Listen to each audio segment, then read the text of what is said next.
Salut, salut, j'espère que tu vas bien. Je suis trop content de te retrouver aujourd'hui dans cette vidéo parce que c'est la présentation anniversaire d'un titre de la carrière de Britney et pas des moindres puisqu'il s'agit du 22e anniversaire du titre I'm Not a Girl, Not Yet a Woman.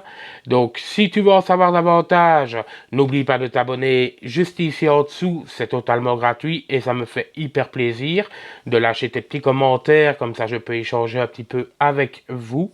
Et quant à nous, on se retrouve pour la suite de la vidéo.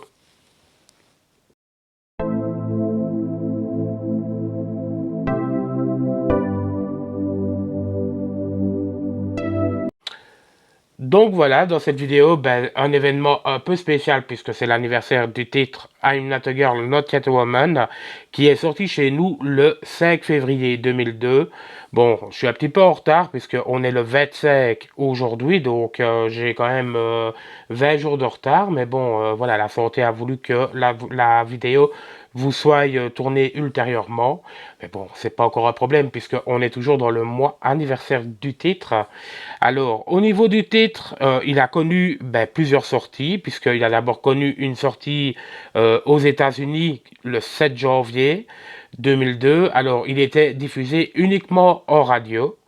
Ensuite, un mois après, il a été diffusé partout dans le restant de l'Union européenne, partout dans le monde, etc. Donc le 5 février 2002, et puis alors on a eu les supports physiques, notamment on avait droit à un maxi, on avait droit à un car sleeve, on a eu droit à un vinyle, et alors on a eu droit à des boîtiers cristal, donc les boîtiers albums, en bref. Donc ça, je vous montrerai quelques exemplaires que je possède dans ma collection en fait vidéo.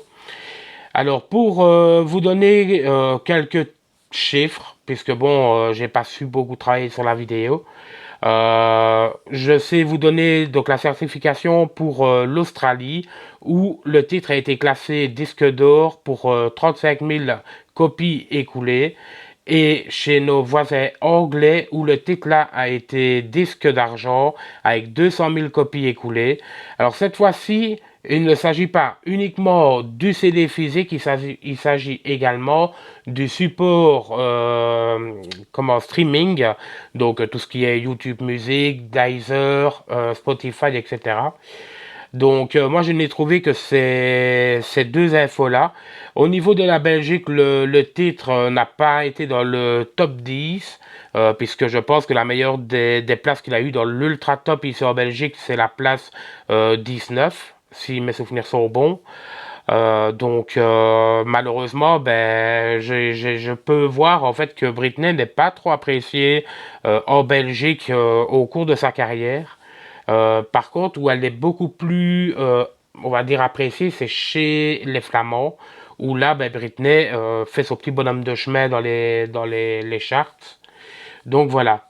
Alors au niveau de la, on va dire, la genèse du titre, comment est-ce que le titre est arrivé sur l'album de Britney, tout simplement, donc c'est un titre qui a été écrit, pardon, de base par Dido et Rami. Alors le titre a été choisi pour être dans la BO du film Crossroads. Alors on va dire comment est-ce que c'est venu l'histoire de ce titre. Tout simplement en 2001, Britney et son équipe a décidé en fait de prévoir un film. Donc ils ont entre guillemets bafouillé quelques trucs de scénario, etc. Ils ont été frappés à la porte de la productrice Tamra Davis et de la scénariste Shonda Rhimes. Alors ce nom ne doit pas vous être inconnu puisque elle a scénarisé et elle a produit la série médicale à succès Grey's Anatomy. Et oui, moi je peux vous dire que j'ai été assez surpris quand j'ai vu son nom apparaître à l'écran. Je me suis dit, je la connais cette scénariste. Et voilà, après, suivant mes recherches, etc., j'ai vu que en effet, elle avait produit le film de Britney. Enfin, ça m'énerve de dire le film de Britney. Elle a produit Crossroads. Alors, pour ceux qui ne l'ont pas encore vu, le film a fait son entrée sur Netflix pour la première fois. Alors, je pense, parce que je l'ai regardé il y a quelques jours d'ici, je pense que pour le coup, il a été remasterisé Tout simplement parce que j'ai aperçu en fait que les logos au début du film, donc notamment le Jive, a été supprimé et a été remplacé par le logo RCA, puisque Jive est devenu RCA par la suite. Donc voilà pour ces quelques infos. Donc au casting, on pouvait y retrouver Zoé Saldana qui a participé à la franchise de James Cameron Avatar, Terry Manning qu'on a pu apercevoir dans la série Netflix Orange in the New Black. On avait également Kim Cattrall dans Sex and the City. Et de ça, ben moi j'ai regardé un petit peu les bonus du DVD parce que ben voilà, je ne m'étais jamais penché sur les bonus, etc. Donc on apprend quelques trucs en fait dans ces bonus, notamment que c'est Britney qui a eu l'idée du casting, qui a voulu que sa sœur participe euh, au film, puisqu'on peut l'apercevoir en début de film. Et elle a choisi également la personne qui allait être sa mère à l'écran, donc Kim Cattrall.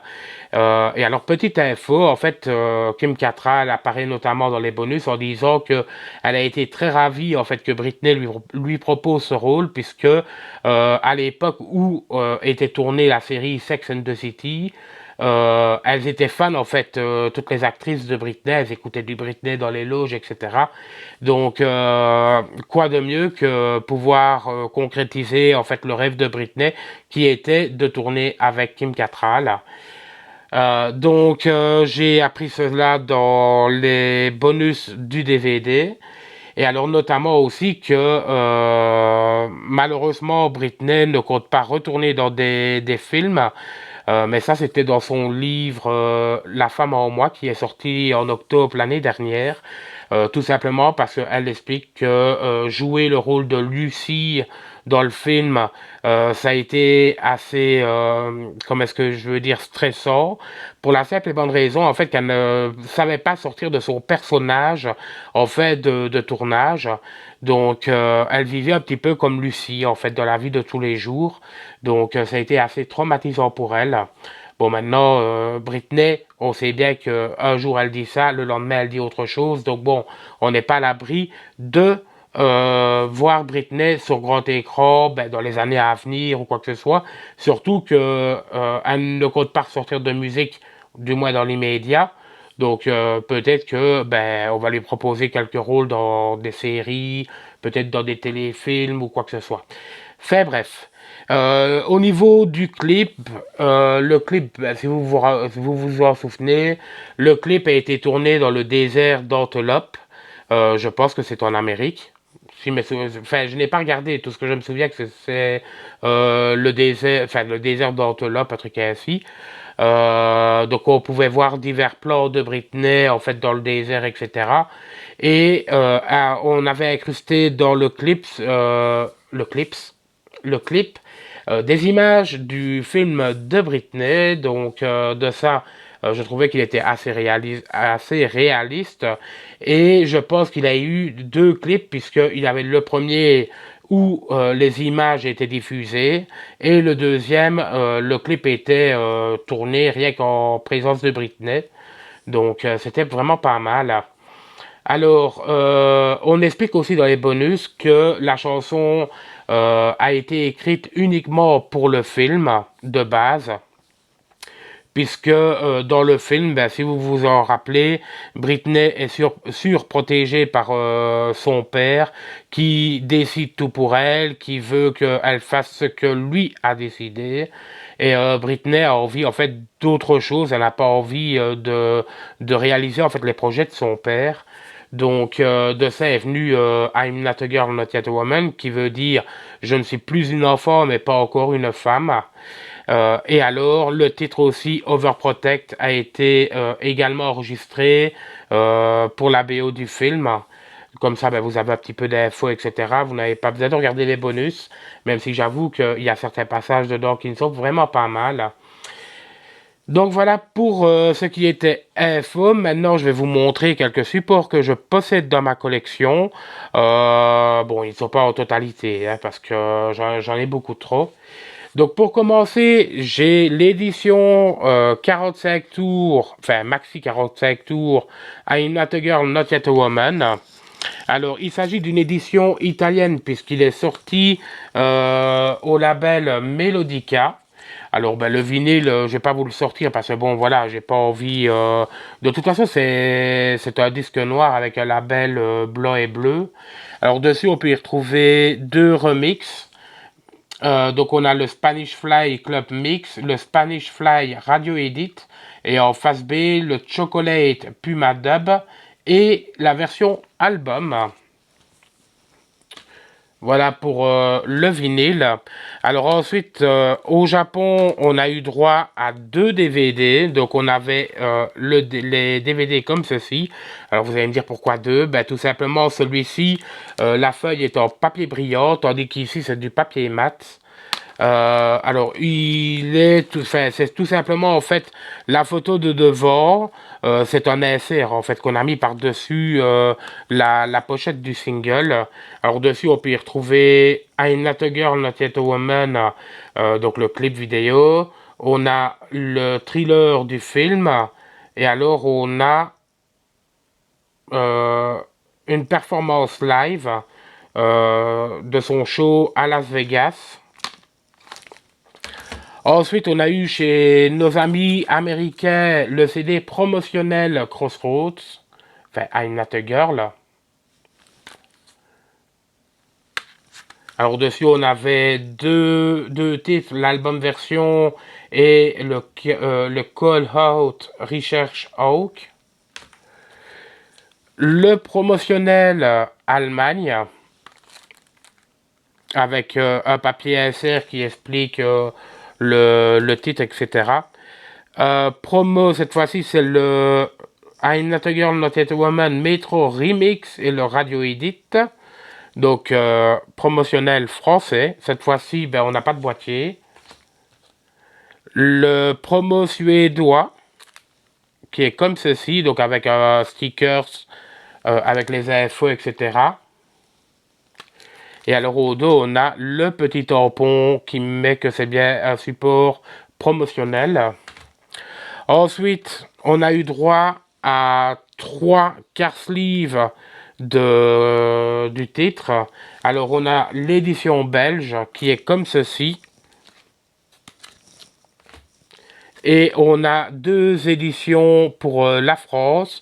Alors, on va dire petite info, pourquoi deux supports? Tout simplement parce que le premier pressage, en fait, il comporte une erreur au niveau du CD. Donc, logiquement, il comporte 3 titres et sur le CD, il est marqué 2 titres. Et alors, il a été repressé cette fois-ci sans erreur. Ensuite, on a eu droit à cette pochette-ci, donc qui était différente des autres versions. Il s'agit du pressage anglais, avec le disque également différent, puisque voici à quoi ressemblait l'édition normale, et voici l'édition anglaise mis côte à côte, c'est des CD différents. Et on avait le CD cette fois-ci qui était bleu et blanc. Alors, on reconnaît aussi le support allemand grâce ici au Not a Girl. Ici, je sors dessous, Not a Girl, Crossroads, puisque de base, le film devait s'appeler Not a Girl au tout départ, et puis on a changé en mettant Crossroads. Le support cristal australien, donc ben, ça ne change pas grand-chose, hein, c'est juste que il est mis dans un boîtier un peu plus épais. Alors ici, c'est une édition promotionnelle qui est tirée de la box coréenne. Alors pourquoi est-ce que je vous le montre comme ça en dehors de la box? Tout simplement parce que le CD lui aussi est différent puisque cette fois-ci il est bleu ici et ici il est de couleur un peu plus lilas. On a les éditions japonaises. Alors moi ici il s'agit du premier pressage. Je possède également le deuxième pressage mais je ne voyais pas l'utilité de vous le montrer. Dans un boîtier cristal traditionnel avec une petite boîte OBI. une édition qui vient de Slovénie. Donc cette fois-ci, c'est I'm Not a Girl, Not Yet a Woman Metro Remix. Donc c'est tout simplement des supports. Je vais pas le sortir parce qu'il est bien emballé. C'est des supports CDR, ceux-ci. Et on termine avec le support Irlande UK Promo. Donc qui est comme ceci. Donc il s'agit tout simplement du CD anglais. Et on a remis dessus en fait un stickers de promotion. Ouais, c'est bien ça. Donc voilà. Et bien voilà, la vidéo d'aujourd'hui est déjà finie. Et oui, on se retrouve dans la prochaine vidéo où là, je pourrai vous montrer mes derniers arrivages. N'oubliez pas de me mettre en commentaire si vous aussi vous avez éventuellement envie que je vous présente des supports de ma collection, que ça soit en merchandising, du parfum, que ça soit du vinyle ou quoi que ce soit. N'oubliez pas de le mettre ici dans les commentaires. Quant à nous, on se retrouve très vite. Merci d'avoir regardé cette vidéo. Salut!